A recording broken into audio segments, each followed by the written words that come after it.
Welcome to Off the Cuff, the pulse of public safety. This is the show where we sit down with the leaders that are shaping the future of emergency response.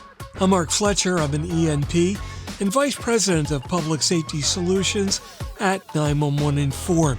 In each episode, we're going to have candid conversations with the leaders of the industry about trends, challenges, innovation, and everything else that impacts our industry.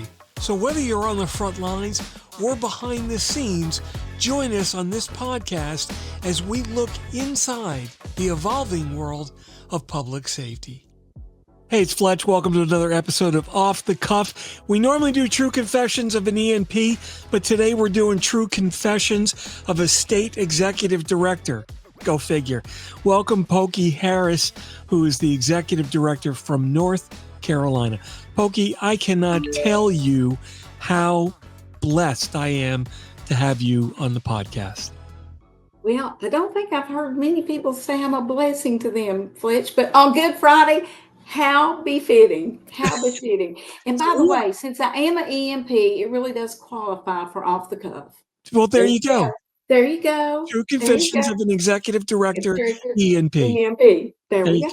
There we go. And you're going to recertify next year. I think that's the date. I'll have to check the certificate hanging in my office, but I think I've got enough to pull the points together. Maybe. When you're over 45, you have to certify every year. So, there's a new rule coming out. Oh, well, then that gets both of us, don't it? Mm-hmm. Yes, it does. Yes, it does. I love you to death. You're an icon in this industry. You do so much. North Carolina has just been battered and bruised. And, I thought, what a great fitting wrap up to National Public Safety Telecommunicators Week. Yes. Now, the icon part, I'll make sure I get you that check since we don't do a lot of those electronic exchanges of cash. Thank you for that compliment, Fletch. Yes, North Carolina was hit hard with Hurricane Helene. Now, watch me get all choked up here. Just 7 months ago, and the stories are horrific. Lives are still destroyed. Lives are still upside down for so many people, still not in homes, jobs that were lost, property that will never be owned because the property's not there anymore, people that are paying for homes and land that floated away. It's a very different time when you look at events and incidents that occur in a jurisdiction or in a state. We're used to hurricanes at the coast or tornadoes that come through and they'll rip up a community and then you start rebuilding. Very, very different here in North Carolina. You can't rebuild because there's so much gone. So It's taking time, and then that hurts people. People are frustrated, and it's cyclical of all these emotions, and people are upset, and people are upset. They don't know what to be upset about. Local governments are trying so hard. States trying so hard. But when you are trying to build from nothing, there's no rebuilding. It's build. They're starting over in communities. It hurts the heart. But where it occurred, it's in the mountains. And interestingly, part of Southwest Virginia that impacted East Tennessee and Western North Carolina. I'm from that part of Southwest Virginia. Yay.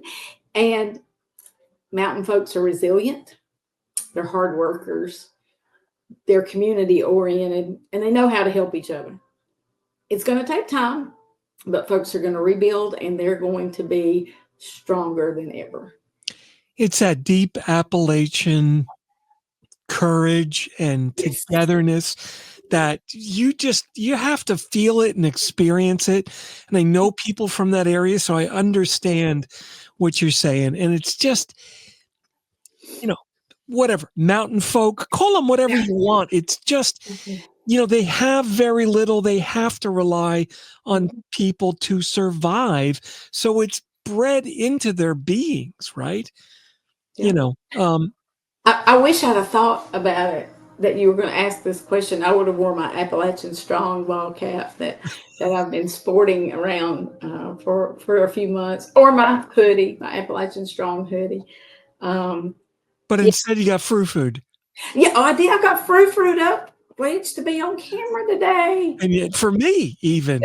For you, I mean, it is a holiday here, Good Friday, but I'm like, I'm gonna fruit up for my podcast with my friend Fletch. There's this, and this is the reason why I did not do this live. We were going to do this live. Can you imagine? We would both be probably looking for new jobs on Monday. Probably. I don't know. My boss, she loves good humor. She knows that sometimes you have to laugh to keep from crying. I do too. I love the coconut crunchy ones. Thank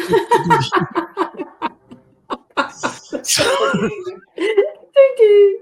You get me. See, we're only a year apart in age. I know. Isn't that crazy? You look so much better than me. What So you doing? I don't know. You're looking right dapper yourself, sir. and let's be serious a minute.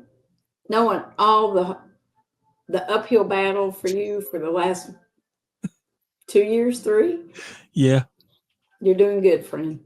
I just was at my cardiologist the other day, and he was warning. He goes, "Well, I want to change this medication because I don't want you to get an infection and go into the hospital, because you know what happens when you go into the hospital." Yes, I know. We have a tendency of killing you. Yeah, I remember. Trust me. Yes. So my cardiologist is happy, just as a side. He's very happy, actually. Wonderful. He's very impressed. So, wonderful. I forget, you totally got me sidetracked. What exactly is your job at North Carolina? What does a pokey do? I'm blessed, and then like we've talked about today being Good Friday, what an appropriate word, but I'm blessed to serve as the executive director for the North Carolina 911 board. For all intent and purposes, I serve as the chief administrative officer to the board. They are a policy-making board established in law here in North Carolina. Our primary function is to receive and administer the state 911 service charge. We collect about $94 million a year, and that gets dispersed back to 124 911 centers funded by the board. Somebody always wanting to talk to us, Fletch. That's perfectly fine. So we also have a very robust grant program, but more specifically, and established by law in 2017, that law set in motion being able to set aside funds for next generation 911 here in North Carolina. So happy to say that all 124 PSAPs funded by the North Carolina 911 board are connected to our statewide EZNet. And we have about 24 what we call EZNet partners, which are those entities not funded by the board. Seymour Johnson Air Force Base is one of them, a couple of UNC's campuses, some smaller police departments, a couple of larger, even sheriff's departments. So we have that very robust EZNet. And that is one of our focuses as well. I don't want to say primary focus, because also we have staff that serves as a liaison to the PSAPs and the board. So we are in touch with the PSAPs on a regular basis. But our NG 911 project is very, very important to us. And I think more than anything, one of the messages we've been carrying forward most recently is the board's investment in NG 911 has been validated, particularly through Hurricane Helene that obliterated Western North Carolina. There's a lot to talk about there, how successful our statewide EZNet was in serving the citizens of Western North Carolina. No, that's fantastic. And someone I consider a good friend. I've known him a long time, since he worked for Ajit Pai as a commissioner, and then he became a commissioner himself, and he's now the chairman of the FCC. But Chairman Brendan Carr, his very first trip in office, I believe, was down to visit Pokey. He came to Western North Carolina. He did. We were able to arrange a visit at one of the PSAPs there that had been impacted. The telecommunicators were able to share heart-wrenching stories with him about working during the hurricane, what they heard, what they saw, the help they were able to make sure that the citizens received. We were able to share with him the stories from our staff about the statewide EZNet. Fletch, we don't want to, in any way, we're not being celebratory, but I think our story is real. There were 19 PSAPs in Western North Carolina that were impacted because the infrastructure was obliterated, destroyed, mangled with rocks and asphalt and dirt and torn apart and floated away down rivers. And 19 PSAPs at one time were sending 911 calls to 23 other PSAPs across the state. And I mean, literally across the state. So as we talk about the things that we do in our industry, you know, I know you've been so passionate about Carrie's Law, but I think now I carry a torch and a passion for Next Generation 911 and those networks. Because any citizen in Western North Carolina at the onslaught and the many hours and days after Hurricane Helene, if a citizen could get a dial tone, they could reach someone by dialing 911. So that's really fantastic. I mean, what a heart-wrenching story. And, you know, when Chairman Carr came up to visit you, I'm sure, unless you've met him before, that you realized he is probably one of the most real public individuals that's got compassion. I mean, true compassion for this industry. You see it in how he listens to the stories, how he interacts. It's amazing to me to see someone who has to deal with all he's got to deal with, just almost turn all that off and focus on the task at hand. It's a capability he's got that, you know, he just instantly becomes an expert on the topic that's in front of him. And I hope that came through during his visit. Absolutely. And like you said, the compassion, watching him interact with the telecommunicators as they were sharing their stories with him. He was in the moment. He was listening to them. Yep. But then also hearing his comments back to them. They weren't canned comments. And it wasn't a canned photo op. He could communicate with them. He understood their job. Yep. He understood what they were doing. As we were able to tour one of the COs that had been impacted, you could tell he was in tune. He was there to learn what had happened, to get firsthand knowledge, that firsthand experience of the devastation of the area. He does. He has, you know, his job spans so many responsibilities within that FCC umbrella. But the time he was here and focused on, for us, our visit, 911 call service delivery, and understanding NG911, and then also talking with some of the carriers while he was here, the providers, and understanding some of their concerns. Yep. I know he went to visit one of the fire departments, and I'm sure that he was as in tune with them as he was with us. Well, if you want to get him somewhere, you just got to put in a cell tower, and he'll be there and climb it. Yes, he will. He'll be swinging from that tower. Let me tell you, I saw some pictures of that, and I'm like, well, this is a brave man. I was on a call the other day, and someone said, well, gee, would love to get Chairman Carr here to visit.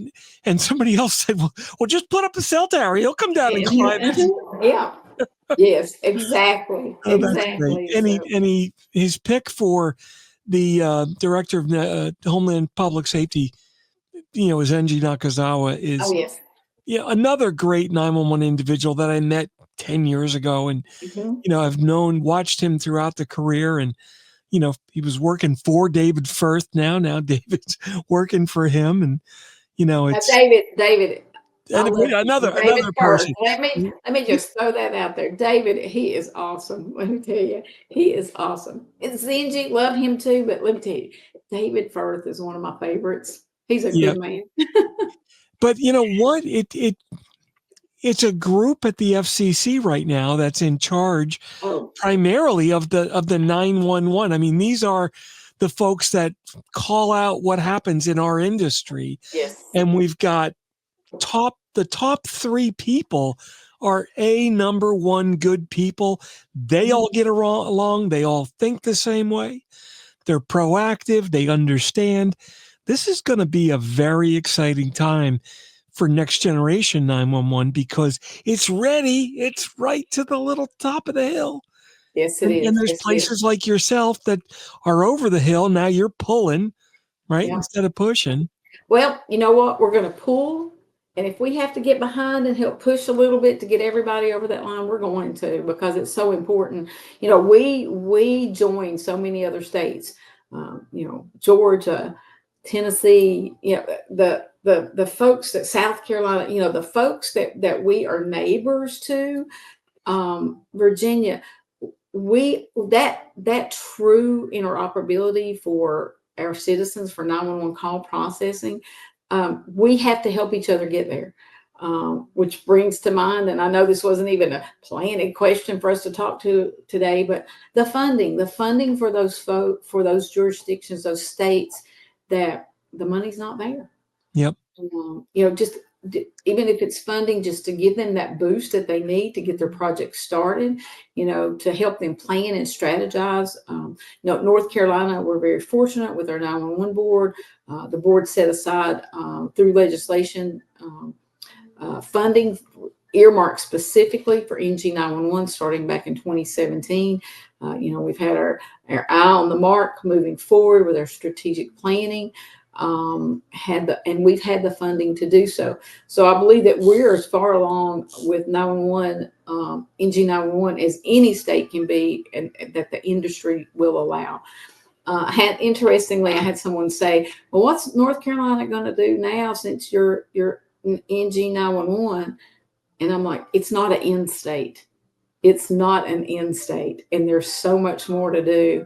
And that's one of our messages that we carry forward. That what can we do now for the citizens that need that help on their worst day? And we say that you know, Fletch, we've talked about people, you know, people dialing 911. It's their worst day of their lives. Here in North Carolina, we got to see that firsthand. Yep. Yep. And when you become a chef, it's not to cook a meal for a person. Exactly. Right? Exactly. You It's to guys serve are, many for a long, long time. yeah, absolutely. I mean, Yes. that's your new job. You're going to be Yep. an inspiration for everybody else. Why did North Carolina become such a? I mean, what caused the state to say we're going to do this and we're going to finish it and we're going to get here? Not that they intended to do it before everybody else, but what gave them the dedication to get started, do it, and get finished? So even before I arrived on the scene, if you will, there was a plan in place to move forward with this. And, you know, my predecessor, Richard Taylor, who had been in the industry for many years, he had the thought and the vision for it. I picked up that ball and I ran with it. And I have a wonderful staff that is dedicated in so many different programmatic areas for what we do in 911. And you know, you want to say, well, the stars align. I think when you have passionate and compassionate people who come together for a mission, and that's what's happened with us. And I guess, which I could just say, I'm crazy enough to know that if you've got a good idea, it can be executed. You've just got to find the people to do it. You've got to find the passion to do it. Get you some strong coffee and go for it. You know, and I think maybe just that mixture of personalities and expertise that we've put together, and knowing that we did have a plan and we wanted to see it come to fruition. It's very interesting that you brought that question up, because months before Hurricane Helene, we had had this push in the state to help our 911 centers, our PSAPs, meet the legislative requirement of having backup plans. It's been it was a challenge and it was a task. Well, as we started moving forward, realizing with NG 911, they needed to have alternate planning and abandonment route planning. And months before we started this big push with all of the 911 centers, please make sure you have your alt route and your abandonment route in place. And even in early August, before September for the hurricanes, we had our PSAP managers meeting, and one of our regional coordinators, just out of the blue, she said, "Folks, you've got to find your friends," and it stuck. So that's kind of our, our, I guess, nomenclature, or our whatever we want to call it, our phrase words for find your friends. And we've encouraged all of our 911 centers to find a friend in the same region that they are in. And then we have 4 regions across the state. So we've said, find your friend in your region, and then find 3 others, one in all the other regions, that on the worst day that may impact your citizens and your PSAP, your calls can go elsewhere across the EasyNet. Wow. So there's one thing I'm dying to ask you, and I don't want to run out of time or forget. I know. I bet I know what's coming. What's behind the name Pokey? I knew it. I knew it. It always happens, and look, I love it. When I was growing up, I watched Gumby, and Gumby had his horse, which was Pokey. Yes. Oh, and I usually have one sitting around, but I can't get to him right now. Yes. Is that what it is? Nope, it's not. But for years, I begged my husband to please dress up as Gumby for Halloween, and he said no. But well, Fletch, I wish that I could share this fabulous story. There isn't one. But here's the story. I know. So here's the story. So what a letdown. I know. I didn't promote this. Finally, we're going to find out what Pokey is. I know. But I do that up front. This is like Al Capone's vault. I know, because you just see people deflate as I start to tell them. So I just go ahead and set them up. It's not exciting, but here it is. So when I was born many moons ago, not that I was several. A few. I was a very sick baby. Okay. And I was born at 7 months. Very, very premature. Did not even weigh 3 pounds. But honey, I've made up for it since then. But anyway, so and back then you would recall, as we were growing up in that era, the hospital, the NICU, PICU, all of that was a bit different. But I was very, very sick. And the nurse who cared for me, her nickname was Pokey. And because she was always there and taking care of me, they started calling me Little Pokey after her. Because my given name is Lettie, Lettie, Virginia. Bless my mama's heart that she did not do that to me. Now, I have a special little friend. Her name's Lettie, and she fits it to a T, but I was not a Lettie. So anyway, long story short. Never heard that name before. That's great, but go ahead. Yep. So it's, well, there's a story even behind that one. But anyway, so Lettie. So they kept calling me Pokey, and it went all my life. Pokey. Still had the Lettie, Virginia, but Pokey. Fletch is stuck. I've had it my entire life. It was on my Social Security card, driver's license, just not on my birth certificate.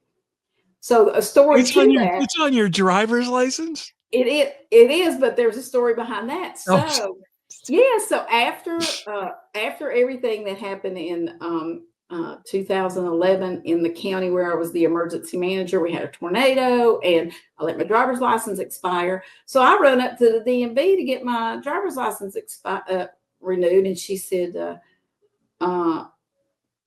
Pokey, I can't renew this with Pokey on here. I'm like, why? That's my name. She said, it's not on your birth certificate. I'm like, Pokey has been on my driver's license for all these years. We can't. So had to go to court to get Pokey as my legal name. So call me in, and and knew the judge, and he looked at me and he said, Pokey, well, I did not know that Lady Virginia was your real name. Next. so went through the courts. So yes, so driver's license, Social Security, it's all nice and legal. So you're officially Pokey now. I'm officially Pokey, but nothing exciting about it. So I don't go slow. I'm type A. I am late all the time, but but you can go in a lot of directions with that name. Yes. Oh, yes, you can. And I've been called Porky, Pocus. One of my little friends at the church, he calls me Pocahontas, Princess Pocahontas. So but hey, it's me. Years ago, I thought, oh, I have to be professional. I've got to, and I'm like, no, I'm Pokey. I'm Pokey all my life. So it's me. That's funny. So that's, what? This was like Geraldo Rivera's opening of Al Capone's vault in Chicago. Big build-up and nothing. Nothing. I'm feeling that's why I just go ahead and tell everybody up front. It's not exciting. Wow. And I was gonna, thank goodness I didn't promote this as the big reveal this week. Because when we came up with this plan, 3 days ago? Yeah. This is gonna be live cast and all kinds of grandeur, and I just got too busy this week. So no, Fletch, we actually came up with this plan in January. We just took a long time to execute. It's April now, yes. But yes, we did talk last week about. We came up with a podcast in January. Yes, we did. But we came up with a live podcast. That's right. 3 days ago. So I have an idea for our PSAP Managers Conference in August. Okay. That we do a live there, and we can bring some PSAP managers in and just say hey and do something like that. But that's in August, so we've got some time to think about it and talk about that. Yeah, I think we should plan that. That would be good. That would be good. And speaking of telecommunicators, everybody knows what week it is. That's right, National Public Safety Telecommunicators Week. We're wrapping it up the best way possible. Yes. I think North Carolina, we have about 3,000 telecommunicators. That's within our primary, secondary PSAPs, and those PSAPs that we call unclassified. But those telecommunicators that do that job every day, they do it floods, hurricanes, ball games, ice, snow, blue sky days. Those trained individuals that truly are first responders, and let's put that out there, Fletch. We've got to get that across the finish line. We've got to get these folks recognized for the job they do. Yeah, where does that sit in your state? So we do not have recognition for them in our state. Do you have a bill on file or anything? No, sir, we do not. We do not. 2 years ago, we had read into the journals on the state side and the House side, recognizing the job that they do, but we've not been able to push it forward for that true recognition. North Carolina is a bit different as far as classification for any worker. so that within itself, it's not even a reclassification issue in North Carolina. It's classification. So kind of cyclical that we're working on this. We start, and then you get down that rabbit hole of trying to figure out who needs to carry this, who do we need to talk with. So any chance that we get, we put the word out there, regardless of why we're meeting with the legislator, what we're doing. We try to make sure folks understand who these first responders are. They're not driving engines and ambulances. They're not on the end of a charged hose. They're not carrying guns and badges, but they are just as important. Oh, good golly! I mean, hey, I'm a frequent flyer. I call 911 and go, "Hey, Fletch, what's broken now?" Yeah. Mm-hmm. Yes. So. And the last time I went, I slipped on black ice in my driveway. I went down and opened up my forehead right here. And I can't get up. My wife's not home. I'm stuck on ice on a driveway that's like this. And I'm like, oh my God, thank God I got my phone in my pocket. I really don't want to do this, but I got no other choice. I got to get to the hospital. I know I'm going to need stitches. So after they did the dispatch of the ambulance, it was still cold Oh, outside. darn. I was in shorts and a t-shirt, so I was just taking the garbage out.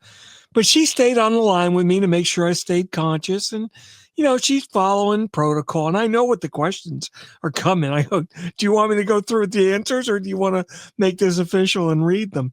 But we had a nice chat about her job and how long she'd been doing it. And she got a kick out of, she was, oh, you're the guy that did Gary's Law. Yeah, I know you. Yes, yes. So, So we had a nice chat during dispatch, which I thought was really nice. yes, and you made her day better, because Well, someone understood, someone cared, someone talked to her. I made sure I said thank you for what you do, and there you go, there you go.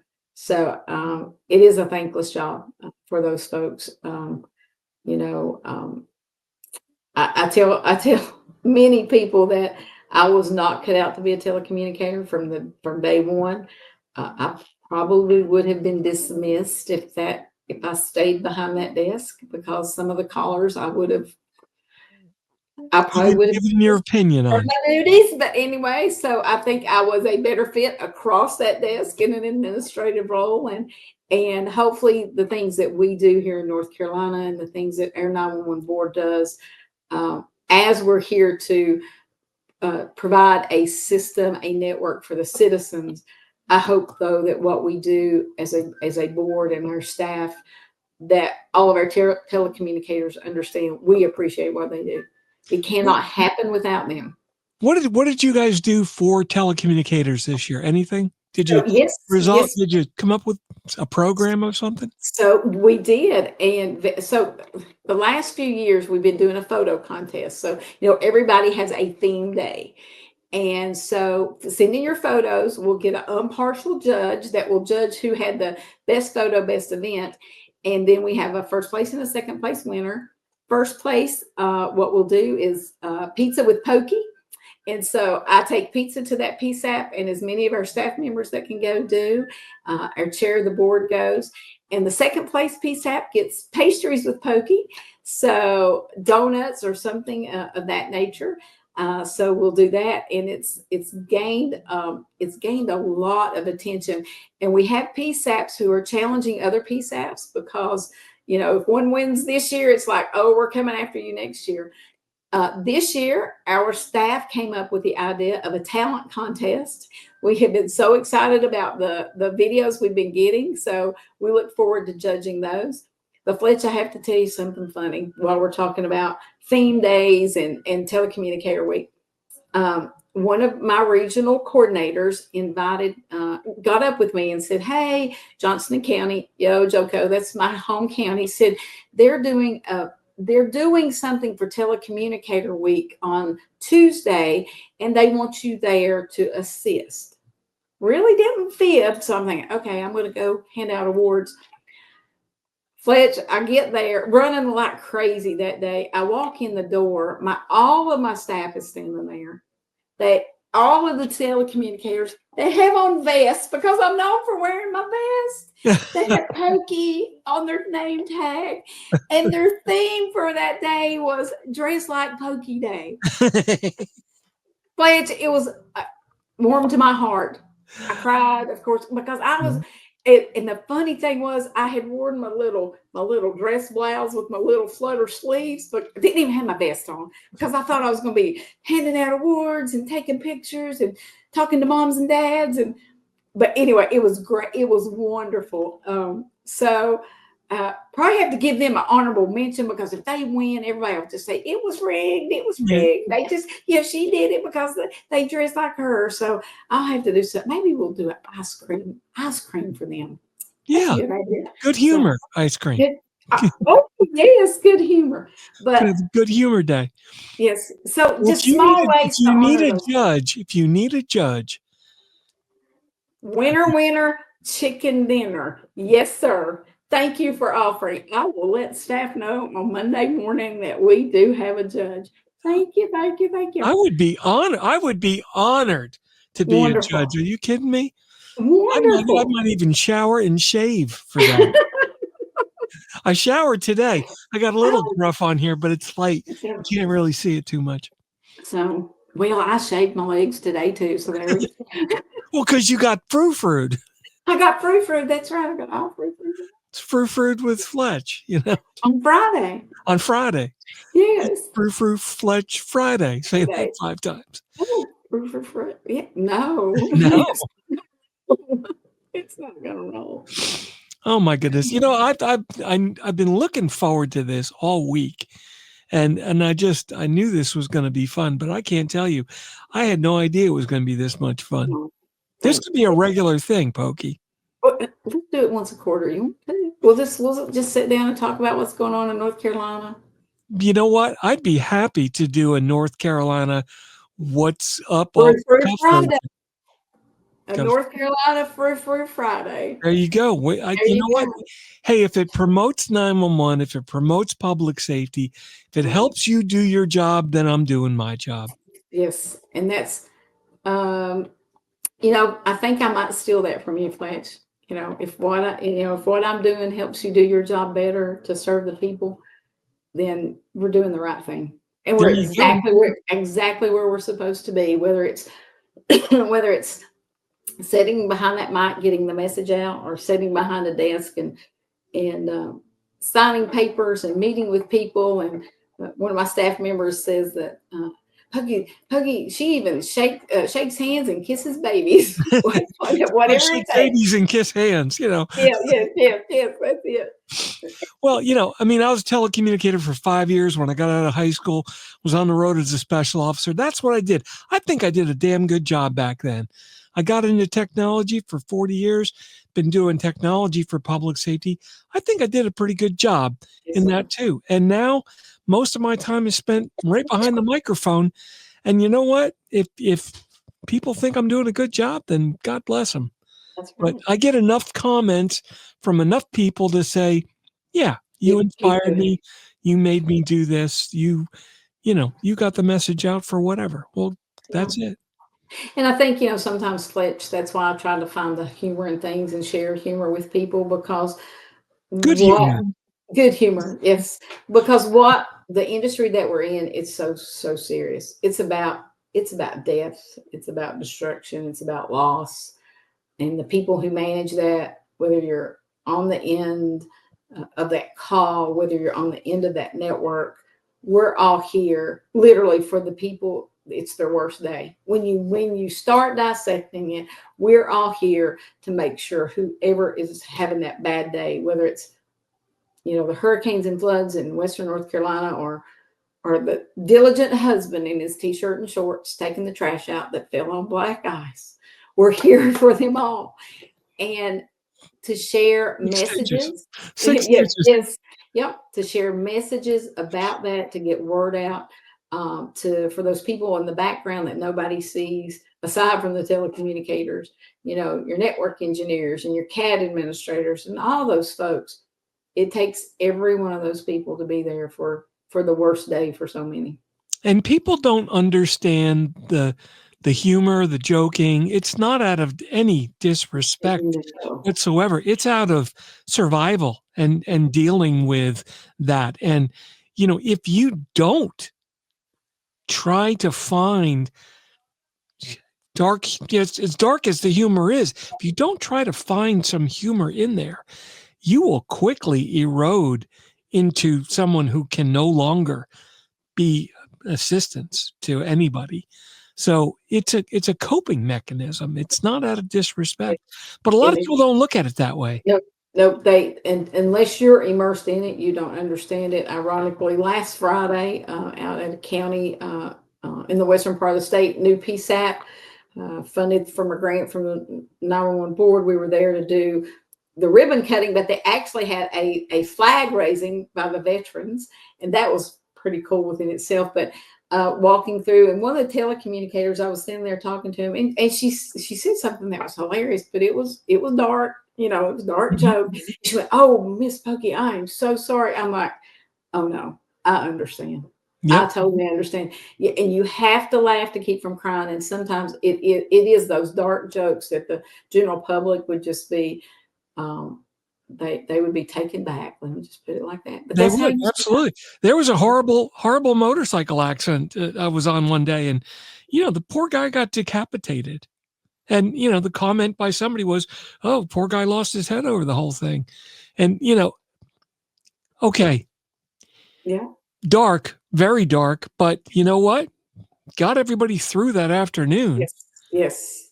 And that's what we have to do. That's what we have to do. And we're on an incident like that, we're directing traffic and we're letting traffic go right by it. And wouldn't you know, a school bus came up and got stopped right in front of it in full view of the accident. We hadn't even had time to cover anything up yet. And just the horror, of those kids. And I can't even imagine the young kids on that bus that must have been scarred by that whole incident. But yeah, and then we have folks that work in that every day. And then they go home. Sometimes I share the story of the things that when I'm trying to talk with folks to make them audiences that really don't understand the magnitude of the job that they do and the importance of the network, the capabilities behind it. I talk about helping that mom that's pulling that 2-year-old out of the pool. I talk about it a lot from the standpoint of making sure we have a solid, secure network that can, stable network that can deliver that call. Sometimes I talk about the telecommunicator that has to take that call. And then when she gets off work, she goes to pick her 2-year-old up at daycare. Yep. It's hard. There was an incident. Oh, and let me throw that in and pick that 2-year-old up at daycare that's taking a chunk of change out of the check that she makes because that's right. She's just a telecommunicator. A couple of years ago, there was an incident at a municipal pool. They had just put in a brand new phone system, and a 6-year-old drowned in the pool. They pulled him up, and he was unconscious. They called 911. Now, 911 wasn't provisioned properly. But that call went to the emergency call routing center out in Colorado, just like it was programmed to do in case of failure. Took them 10 minutes to figure out where to dispatch because the reason it's going there is because the network doesn't know where to put the call. So there's nothing that person gets. Where are you? Oh, I'm at the municipal pool. Well, where is that? First of all, let's start out with what city you're in, because I answer for the whole country. Long story short, that took 10 minutes before they figured out it was this city and how to get that call to 911 in that city. That poor child was long gone. Mm-hmm. Now, people don't think about it, but think about the poor telecommunicator out in Colorado that was there doing their job, did their job to the best that they could do it. Yep. But didn't have the rules through no fault of their own or their company. They did what they could with what they had and did it the best way possible. And it still was a negative outcome. Think about the impact of that call taker. Yes. And that happens often. Yeah. It happens often. And people say, well, why do you always beat the drum about enterprise PBX phone systems? Well, because Carrie Hunt died in a hotel in Marshall, Texas that shouldn't have died. The coroner testified she lived 20 minutes minimum. 911 and her children should have never had to experience that. Yeah. 911 wasn't called for 30 minutes. And when they were finally called, their response time was 4 minutes. Carrie would have lived. And her daughter did exactly what we had been teaching her daughter to do. Oh my God. 911. That's just, it's priceless. I mean, I carried wristbands for the rubber bands that said Carrie's Law. And I had one for every year. And the first day I met Brianna was in Congressman Gomert's office that day, the 18th, 50th anniversary of the first 911 call. We're getting ready to go to the White House. And I took them off and I gave them to Brianna and said, my job is done. We're going to get this bill signed. These are yours now. And those 4 wristbands are in every picture of her for that day and for a long time after. And that may not mean anything to anybody, but every time I look at that, It like, does to you. right here, that gets me. Yep. Yep. And wearing those, that was the reminder of the mission you were on. That it's exactly right. Mm-hmm. It's like putting a string around your finger. Yep. And, Exactly. Just a horrible, horrible story. And unfortunately, it's still not fixed, but we have a law, and I could say there is a law, and I got to get somebody to enforce it now. Yep. So there's a job. That's the hard part. If only I knew an executive director at the North Carolina 911 board that would enforce that federal law that's under Title 47, Section 9. Oh, if I could, I certainly would. Believe you me. And I'm teasing you. But any occasion that I'm anywhere, I've been known to question the capability and to make a test call and have it fail because you had to dial the 9 and ask to speak with managers or supervisors. Well, a lot of folks don't know. The information doesn't go downrange. Yeah, we knew it ahead of time, but I was down in the Maryland state at a meeting, and I brought the topic up with the legislator that was kind of sponsoring us through, and I was asked to testify during their session. And I said, Mr. Speaker, I said, is there a phone on the counter behind you? Well, yes, there is. Well, could I ask you to pick that up and dial 911, please? He looked at me kind of cocky. Oh, okay. Picked it up and dialed 911. And then his face was, and I'm like, what did you hear, sir? Your call cannot be completed as dialed. Please check the number. Okay, let's vote. There you go. There you go. It becomes a reality. It becomes a reality. Yeah, was it showmanship? Absolutely. Did I know it was going to happen? Damn skippy I did. But you know what? There wasn't a person in that room that questioned why I was there. And that's what it took that day. And Fletch, thinking about that, again, not celebratory, but just drawing attention to what we were able to accomplish for 911 calls in Western North Carolina to get them out of there to where someone else could answer it. The PSAPs had a mechanism in place, whether it was radio, potentially a cell phone, Teams, Google spreadsheets, or what have you, that they could share that information back. It validated the investment in NG911. Yep. And I'm hoping other states will take that to heart. I'm hoping our legislators will take that to heart, and that's a real world example, just like you did sitting there that day. It's valid. When we started all this with Next Gen and the early talks, I'm talking in the early 2000s. Yes. People said, well, you can't do that because that's not resilient. That's not, what if that fails? And we've moved from that, thank God, to, oh my God, I don't care if you got smoke signals and semaphores. If I can get the message through and it works, I don't care. Yeah. If it don't work. Many folks don't realize how NG911, how long it's been here, and this opportunity for these networks to share, whether you want to call it interoperability, sharing, rerouting, whatever you want to do. A lot of folks don't realize how long the initiative has been here and the concept has been here. Yep. That you and I do, because we've been around a long time. And I guess maybe because having been around so long that I have some peace in my heart. And when it's time for me to go out and retire here in about 2.5 years, I'll retire on a good note, having seen basic 911 and phase 1, phase 2 wireless and everything in between now to NG911. And again, it's not an end state. NG911 is not an end state. That's the other message I keep carrying forward. So, well, I'm glad to hear you saying, well, look, I'm glad that it's here and I got it during my career, because there was a time when people were saying, you know what, I got 2 years to go.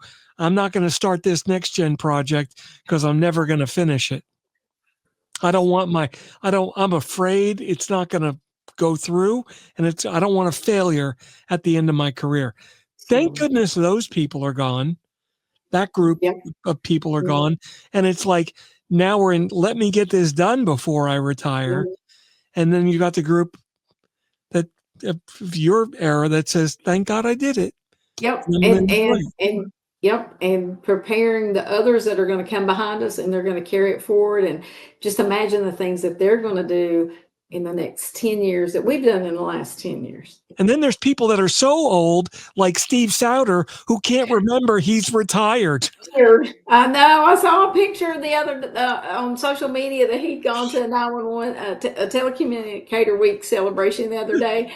Gosh, Steve Souter, a mentor to many. He's a hero to me, and I told him that. And we're very, very good friends. And it's just when my phone lights up and it says Steve Souter, I just ear to ear smiles, man. And I like block the world for an hour because I'm not going to be available. But he's a great guy. He is, and I know that he sits and ponders on his beautiful back porch, looking at the bridge. Yes, and with the cup. And Steve's not proud as in braggadocious, but he has to be proud in the things that he's seen, the things he's helped to shepherd through, the people he's mentored. And proud maybe isn't the right word, but he has to know he made a difference. He has to. I think there's pride in there. I don't think he would call it pride, but there is certain pride in there, and he knows. He knows. He made a difference. I think enough people tell him that he has to know. And I just commented on his post the other day. I said, if Steve had an RJ45 Ethernet connection in his noggin, we wouldn't be Googling anything about public safety. We'd be soldering it. Let me solder that. Let me solder that. I like that. That's good. That's another Fletcherism. There you go. Let me solder Tracy that. Eldridge has her Tracyisms. I got my Fletchisms. Fletcher. And yes, Tracy, I'm stealing that from you. We fight like brother and sister. I love her to death. Yes. Another leader in this industry. We are so blessed with the group of people, the core group of people that we kind of hang out with. It's an amazing thing. Yeah. Some of us are.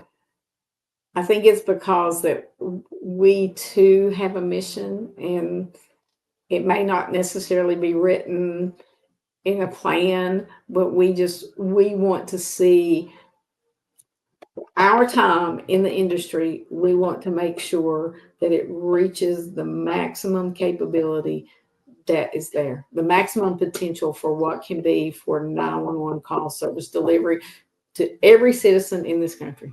Yep. Just making an impact for the mission, the overall mission, right?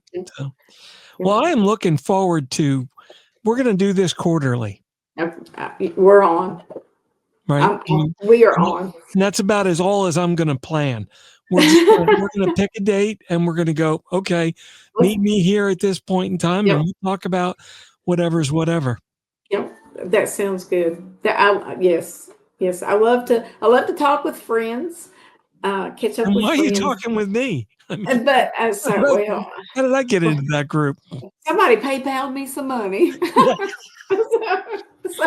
But just talking about my mother, I swear, I tell you. She's got one of those Dunkin' birds on like. Yes, exactly. But have an opportunity to share with others, whether it's something funny, something serious, something technical, something operational. If one person listens to this, Fletch, and they get a nugget for the day or a nugget for a project, or a laugh. Succeeded. Yep. Or a laugh. We have succeeded. There you go. Yep. I am so happy that this happened, Pokey. And Me too, thank you for all you've done in your career and all you do for your folks in North Carolina. They are so blessed to have someone like you leading the charge for the industry and with their best interest in your heart. It's just amazing. Thank you. Very appreciate it. We'll talk to you later. Thanks. Happy Easter. Happy Easter. Talk to you later. Yes, talk to you later. Bye-bye.